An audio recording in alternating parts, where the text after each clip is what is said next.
Cynthia was the kind of woman men couldn't ignore. She was light-skinned, the color of fresh honey, with curves that could make a pastor forget his prayers.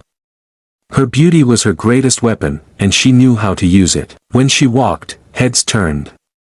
Men chased her like hungry dogs, throwing money, gifts, and promises at her feet. She traveled the world, stayed in 5-star hotels, and wore designer clothes. Her Instagram posts was always full of vacation pictures of Dubai, Paris, South Africa. Money was never a problem. She sent millions home to her mother in the village, but no matter how much she sent, it was never enough. You're making all this money, yet your siblings are still struggling, her mother always complained. But life wasn't always like this.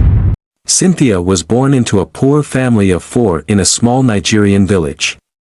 Her father, a struggling farmer, died from a snake bite when she was just a child. His death left her mother alone to raise 3 children. Life was hard, too hard. Some nights, they went to bed hungry. Her mother always told her, marry for money, not for love. Look at your mates in the city, sending money home and driving big cars. And you? Sitting in this village, wasting your beauty. Cynthia hated poverty. She wanted more. One day, her childhood friend, Amara, returned to the village in a black Lexus. Her nails were long and polished, her wig was expensive, and she carried a designer bag. Cynthia couldn't believe her eyes. Amara, tell me the truth, how did you make it? She asked. Amara laughed. If you want to leave this village and make money, you have to follow me. Are you ready? Yes.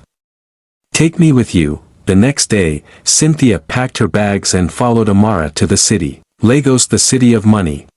Cynthia's mouth hung open as they pulled up in front of a high-rise building in Victoria Island. The place looked like something from a foreign movie.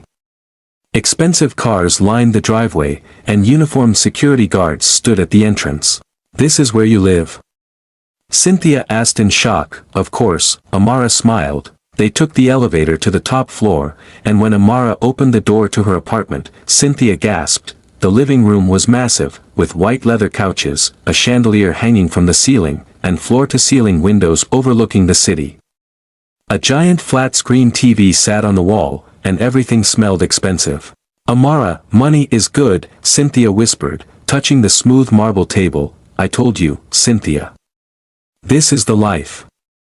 You can have it too. Cynthia sat down and imagined herself living this way, driving big cars, wearing designer clothes, and sending money home.